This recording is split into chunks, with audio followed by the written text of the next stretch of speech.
Plan 9 from Outer Space. Wow. Well, in the 1950s, Wood made a number of low-budget science fiction, horror, and cowboy genre films, intercutting stock footage. In the 1960s and 70s, he made sexploitation movies and wrote over 80 pulp crime, horror, and sex novels and stuff like that. In 1980, he posthumously was awarded the Golden Turkey Award as the worst director of all time, renewing public interest in his work. Wood's career and camp approach has earned him and his films a cult following. And if you're wondering why I'm wearing this hat, it's to keep the aliens from reading my brainwaves. This movie is such a mess. I'll try to make sense of it, but so here it goes. So saucers invade the Earth, very locally I might add for the most part, and why? To prevent the Earth from inventing a bomb that could destroy the universe. And that's basically it. Now that's all there really is to the movie, and it doesn't accomplish that in any sort of sense, so there's no point in explaining the plot whatsoever, so let's just make fun of this. The opening narrative starts you off, and he goes on in this long prologue about nothing.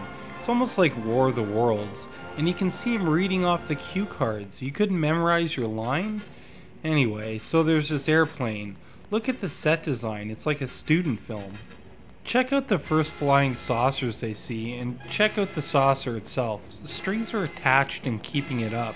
I know this was made in 1950, or 1959 rather, but come on. Anyway, Lugosi's wife dies, which barely has anything to do with the plot whatsoever. So, Lugosi is a vampire, but the movie is about space. Okay, I'll go with it, I guess. It's shaping up to be a really off-the-wall setup so far. It's sad to think this was Lugosi's last movie, the man who is the iconic actor of Dracula, to end his career in one of the worst movies ever made. Although I'm not sure if this movie takes the cake for the worst ever. Troll 2 has to be right up there with it, but anyway. So the saucers, who have trouble flying with stability, are here, and in true Ed Wood style, he has stock footage of the army blasting away, which goes on forever. So many drag-on pointless scenes. The aliens are raising the dead somehow to stop this bomb from being made. How this even makes sense, I don't really know. Why use your technology to create zombies or vampires or whatever they're supposed to be? Let's move on to all the funny and nonsensical things. Like, what's this scene? The saucers are all over the place, and more stock footage of the army. Nice touch, Wood. There's so much stock footage in this movie, it's just crazy. Moving on. And here's the mothership. It looks like a robot tit on top of a serving tray. And here are the aliens, who speak English and remarkably look like humans. Why there couldn't be a little makeup, like green paint? I don't know. I'm sure you could fit it in the budget. Never to return again. What was that scream? I don't even get that. Saucers again on strings can't seem to keep balance. Yeah, real future technology going on here. Maybe they should just put it on autopilot. Completely non-related pointless scenes plague the whole movie. And again, why couldn't there be a little makeup here? Like green paint, something, I don't know.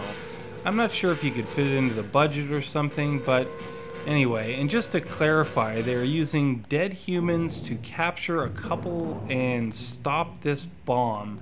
I don't even get the strategy, but hey, I'm not here to figure this out. I'm just flabbergasted that this movie was ever made. The aliens are just ridiculous. There's the worst vampire acting ever. Is she a zombie or a vampire? Who knows? And really, I don't care. Ridiculous lines like, For orders, I get out of here right now. It was a saucer. A flying saucer? no, it's a hovercraft. Like, what the fuck is with the script? And Lugosi as a vampire? I have no idea how this involves the script as well. However, footage from the same shoot that produced Bela Lugosi's performance in this movie was actually meant to be used in another film called The Ghoul on the Moon.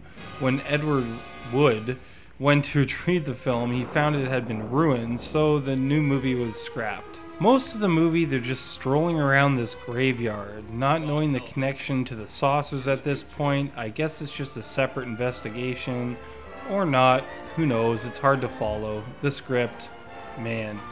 And could this walk be any more cliche? Also, they need a universal translator to communicate with the aliens, but then they talk just fine when in person, so how does this make any sense whatsoever? Then there's a scene like this. Like, are you serious? That's like a Halloween decoration from Bargain Bargain Bargain. Is this Dracula attacking a cop? Is this a horror in the movie? Is this sci-fi or horror? Make up your mind, Ed Wood. The final battle in the ship or whatever is the most boring climax imaginable. Again, it's like watching Captain Kirk punch out Klingons in a bad Star Trek episode. Anyway, in the end the ship is destroyed, a ship that was trying to help people.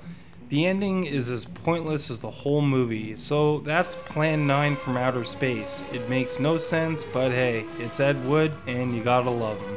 The film's original title was Grave Robbers from Outer Space, but supposedly the Baptist ministers who financed the picture objected to it, so Ed Wood changed it to Plan 9. And that's what we got for whatever it's worth. It's an awful flick, but I think if you meant it to be serious, and if you don't take it all that serious, it's a load of fun to laugh at. So, this was Pat for HMRG. Thanks for watching.